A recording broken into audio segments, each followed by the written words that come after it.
What further movements are we doing with our church to evangelize our members? Boy, is that a good question we've been asking for the last 12 years. Talk to Father Jordan Kelly of the Evangelization office, and he'll tell you what's going on. It varies. Some places they're quite active. Father Nick Desmond is on the program this year, and they go door to door, and they've had some results. We have to call people to an encounter with Christ. That's what evangelizing is. It's simple. It means you invite people to know Jesus Christ.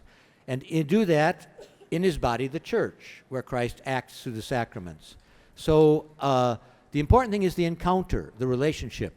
When they begin to encounter Christ, then they want to know more about him, and we have catechesis.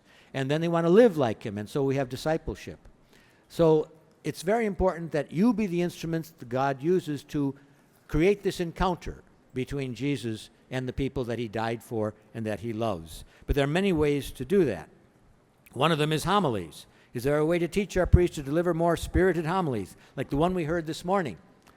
All right. I'm glad that the keynote speaker, it was really great. I asked a few people. They all liked him. And we're supposed to have an expert homilist for the Mass tonight. Then our churches would be full.